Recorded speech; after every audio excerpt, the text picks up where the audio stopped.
Hi, everyone. Welcome to a session called Advocacy 101, Overview of Tactics. I'm Sarra Khliffi, and I am the community advocate with Alaska Children's Trust. And my role is to really identify policy and advocacy opportunities to help prevent child abuse and neglect and support our children and families in Alaska. And this presentation today is to help you understand kind of how advocacy works, how you can apply it to your work at your organization, and just better understand the system in which we work to really push policy and maybe just make it a little more accessible for you and get you interested in getting more into advocacy. So first of all, what is advocacy? When we talk about, when you see that word and you hear it, what comes to mind? Probably a few different things, probably politics and policy and a bunch of really boring meetings and a few different things that's at least what came to mind before I got really interested in advocacy. I didn't really understand what it was or how it worked.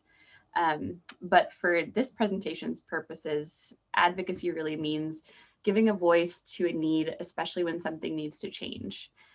And, we know within a lot of the programs that we work within and see in probably the after school network, in some of the direct service agencies that I work with on our advocacy initiatives, there's so much that you observe on a day-to-day basis that I'm sure you could really apply to policy and to eventually change. So what advocacy is really figuring out, okay, what is it that needs to change?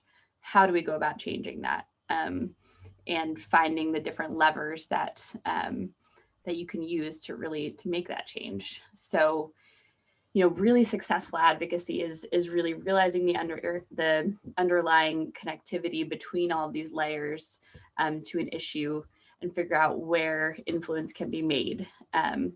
And really use the voices of staff and community leaders and even kids and families to come together around a shared common vision and find a collective voice to make change happen. And so also, what is policy?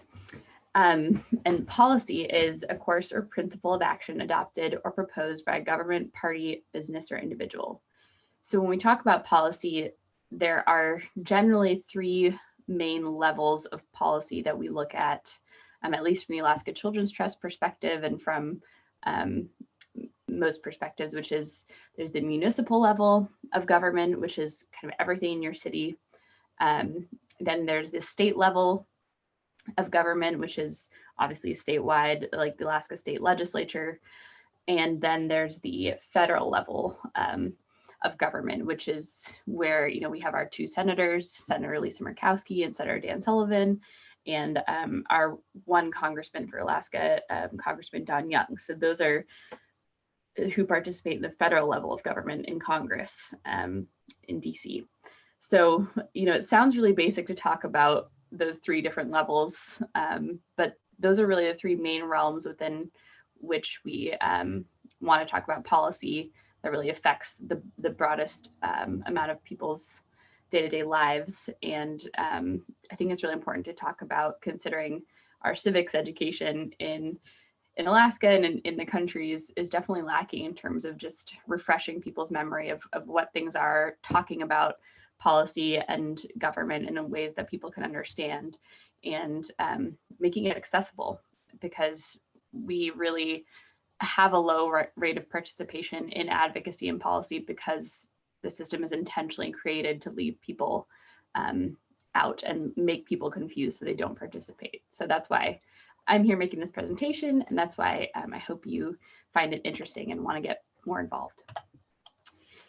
So who are policymakers? Policymakers are everyone from state legislators, as I mentioned.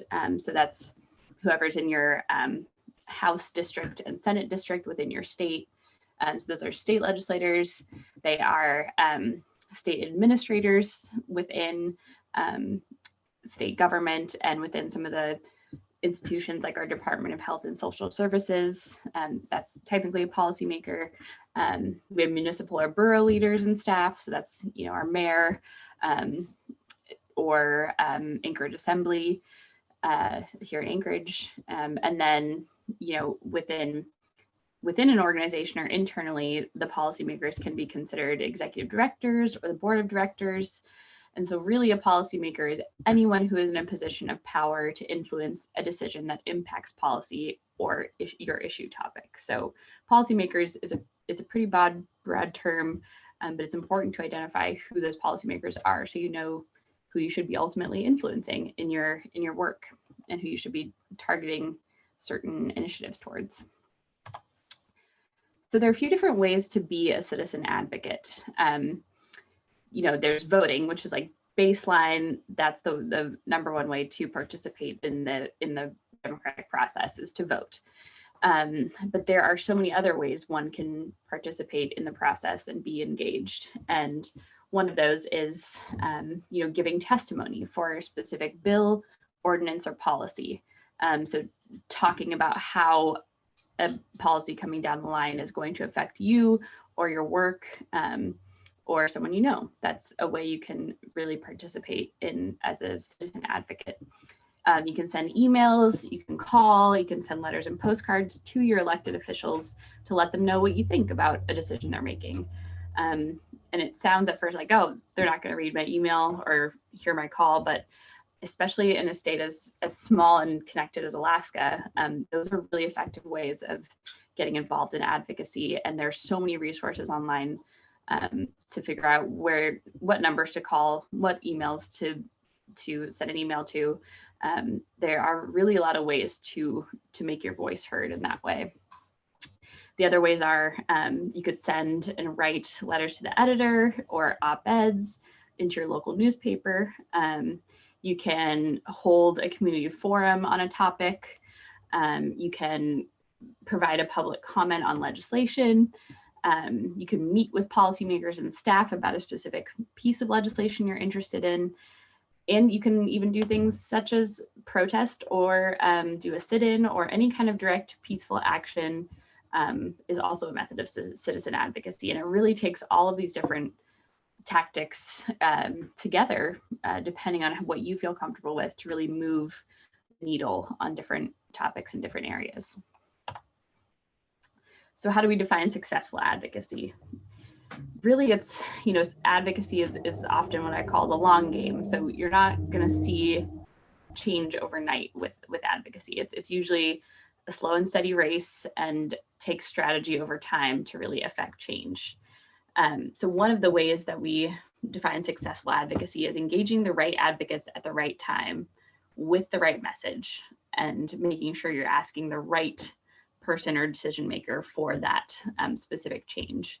So, how do we get all those right people at the table? Usually that takes time and relationship building to figure out, okay, who else is this issue affecting?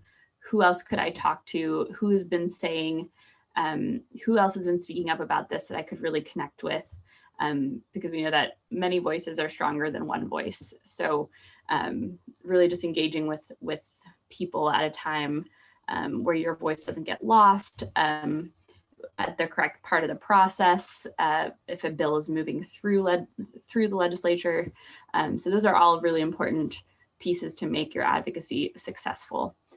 And again, it's really enabling and empowering people who are affected by your issue to speak for themselves. It's not always going to be, if you have the same messenger saying the same thing over time for your issue, it gets a little stale and boring. And we really want to make sure that we're giving people who have lived experience and who have, have more compelling stories and anecdotes to be the ones doing your advocacy, because they are ultimately the people who are going to leave an impression on policymakers if you're able to appeal to that more emotional side of things, and just be a real face to the data or statistics you provide with your advocacy as well. And really successful advocacy it takes time, to build power behind a certain issue. And it's really led by citizens like yourself to ultimately influence the implementation of public policies and the forming of public policies that actually work for us and that actually are led by us and with us throughout the entirety of the process. So that's what we define as successful advocacy. And ultimately, it takes not only the grassroots people power, but it also takes engaging with and building relationships with grass tops leaders. What we call grass tops leaders are folks who maybe are already in positions of influential positions and have powerful connections that you can partner with to ultimately advance your cause or your issue. And thankfully in Alaska, it's relatively not easy to do so, but relationship building is a lot easier here between the grassroots and grass tops because we are so have such a small population. And usually there's just a couple of degrees between you and someone in a powerful position. And really all it takes is talking to the right people, building those connections, and letting people know what you want to make happen. So again, the three main keys to successful advocacy are: advocacy is strategic. It requires a series of actions over time and coordination across different tactics. And it must be designed to persuade people why your desired change is important and why they should support it. Even more keys to successful advocacy, it's targeted towards the right people. It's the advocacy itself is communicated through alliances and coalitions, so across a wide group of voices and stakeholders to make sure that your impact is wider than just one community that you're speaking with and to. And then ultimately, your advocacy campaign results in a positive change. And advocacy, is the reason why we got Medicaid expansion passed in the state. It's why we were able to advocate for voting rights on a national level. It's really advocacy long-term has the ability to make a huge impact in the lives of people. And that's what we always want to make sure we're holding on to throughout our advocacy is how is this advocacy going to make ideally positive change in the lives of people that we are serving or in your life personally. And what's great about advocacy is, you really can make it hyper local. A lot of times it can seem like federal issues are way out of our reach and out of our control, but there's so much going on the local level that you can participate in, whether it's going to a local school board meeting or an Anchorage Assembly meeting or a community council in your neighborhood. There's so much that you can do on the local level, more than you probably even know right now at this moment. And what's really great about Alaska is you can invite members of Congress or elected officials, state legislators, to events on the hyper-local level to really make greater change. And you never know what those connections could do. So really just asking is the first step, and inviting staff, inviting elected officials and policymakers themselves to different hyper-local events. Obviously, in a time of COVID, that's a little bit different. But generally, outside of COVID times, that's good practice. So say you're having a reading hour at your childcare facility, and it's one of the best times that all the kids like to gather, and you invite members of Congress to attend, you invite state legislators to attend, and maybe read a book to the kids. Those are the kinds of events that really engage folks, and that ultimately is a good step towards building a relationship and eventually asking for something that you want to change or need to happen by building those relationships. As I said, advocacy is personal.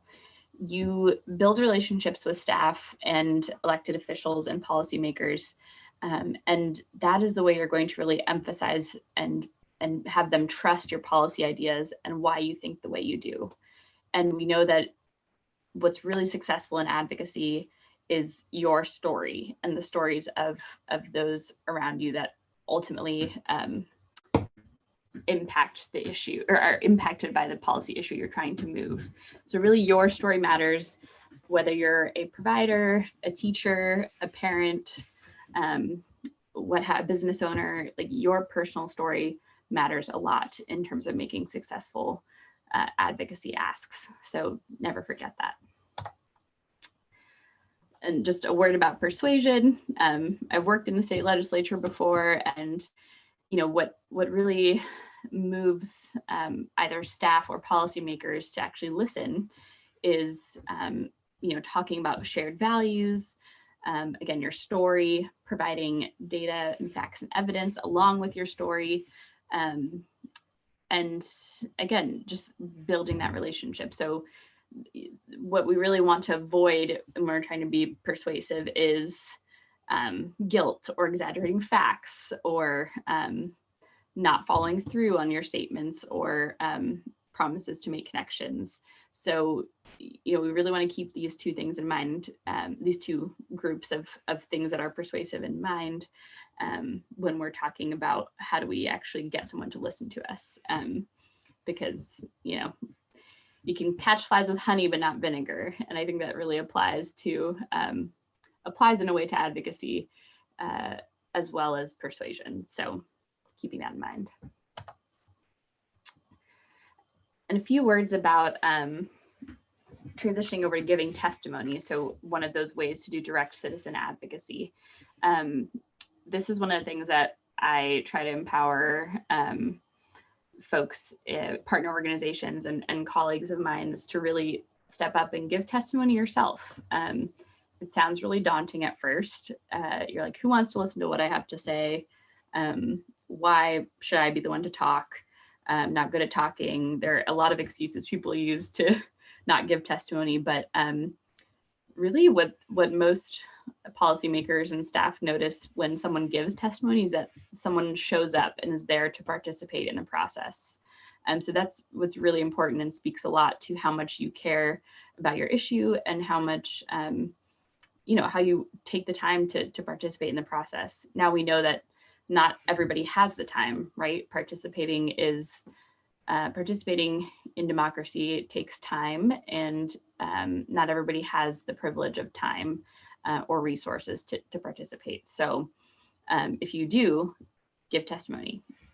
Public hearings are usually held, again, on the municipal and state levels to really inform the public about a policy or an issue coming down the line.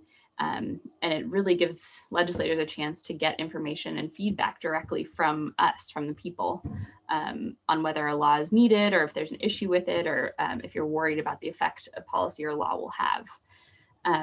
So a few basic tenets of testimony giving and best practices are, keep your testimony brief, provide a written summary of it if you can, tell your story. You can take free public speaking workshops with organizations like Toastmasters. So that way, if you don't have much experience speaking in front of people, there are resources out there to help. And again, lastly, if you can't answer a question from a legislator, you don't have to. You're there to tell your story. You're not by any means a subject matter expert or expected to be. And you can always follow up with people after your testimony to provide any further details. A few last other tips on testimony. Really know who you're speaking to in public testimony. Look up legislators' online biographies or official election pamphlet entries, whether it's a state legislator or a federal legislator or municipal one. This link specifically on this screen is for the Alaska legislature, which is a great resource.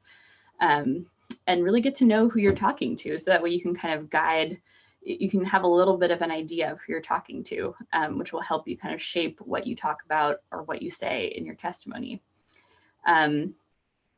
If you are, again, a provider or a business owner, really inviting your legislator to come to participate in something in their community or in their district that you happen to be in is a really great way to to provide a follow-up to your testimony, inviting them to come to you next time. So that's another great thing to include in your testimony. And then again, be prepared to answer any brief questions, but really your testimony is your testimony, and it's you know, it's your time to speak your piece, and just don't forget that. We're going to talk a little bit about in-person visits. Obviously, we know that that's changed in COVID times, and now that's going to be definitely more oriented on Zoom or another online platform. But what the point of this graph is trying to say is that the thing that has the most influence on policymakers are like in-person or direct one-on-one conversations with constituents. And for example, on the federal level, all of us are constituents of our two senators, Senator Murkowski and Senator Sullivan, and our Congressman Don Young. So when we say constituents, that means people who are represented by the elected official.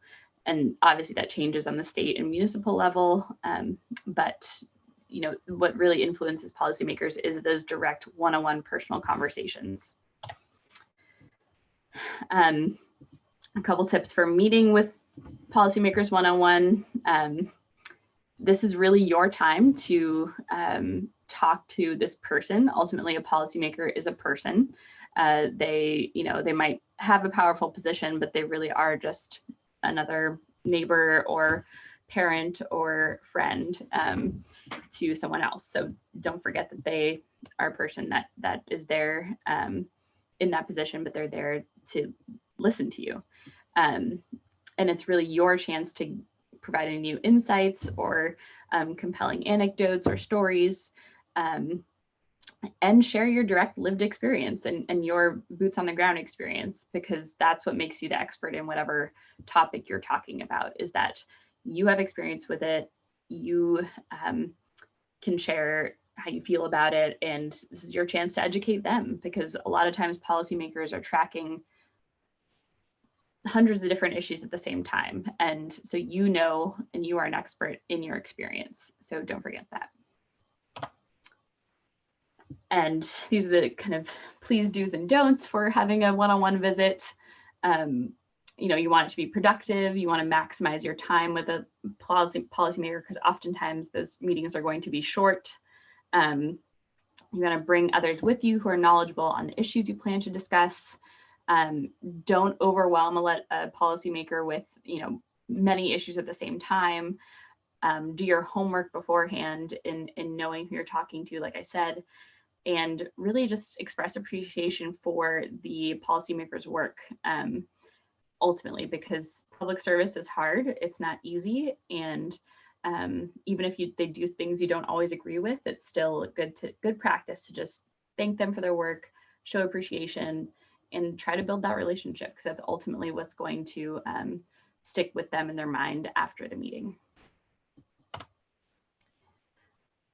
Again, this is repeating why we visit, but just to recap, if a person of influence meets with you, the things you can get them to do are allocate funds toward a program you care about, remove barriers to services, programs, or opportunities that you care about, and really bring awareness to the policymaker about an issue in your community. And ultimately, then they can bring those issues to donors or other policymakers or other influential people that might be able to help move your issue. Again, policymakers want to hear from us, their constituents. They want to get good photo ops and opportunities to share in their newsletters and communications to show that they're doing the work. They want to know about issues impacting their district, and they should. And, you know, we want to always follow up after visits too. So when we have one-on-one contact, make sure you're always following up. keeping that line of communication open with policymakers and their staff to really make sure that you make a long-term impact and build a long-term relationship. And ultimately, remember, policymakers work for us. They work for the people. They are the ones that are supposed to be representing our best interests and policies and issues on whatever stage that they are on. So just remember, ultimately, they work for us. And I think that's a really powerful piece of information to not forget. And lastly, knowledge is power. So there's so much on the internet these days of what you can do, obviously reputable sources only, of what you can find out about your own community's resources and processes on the municipal, state, and federal levels. So really taking time to explore your municipality's or borough's website, taking time to explore akledge.gov, which is the state legislature's website. You know, those are, the more knowledge you have about the process and about the people that are making decisions, the more powerful your advocacy is going to be. So knowing all these things and talking to your friends about them, talking to your community, talking to your peers about advocacy and about civic engagement and about the issues we covered in this presentation are really ultimately what's going to create larger scale change, is having the knowledge that we do have the power to influence, we do have the power to create change. And I think that's what's going to make the biggest difference in building a stronger state for our children and families, and help us move forward. So I appreciate you taking the time to look at this presentation today, and I hope you follow up if you have any questions, and I hope you go to your next assembly or community council meeting or listen to a hearing sometime soon and think of this presentation. Thanks so much.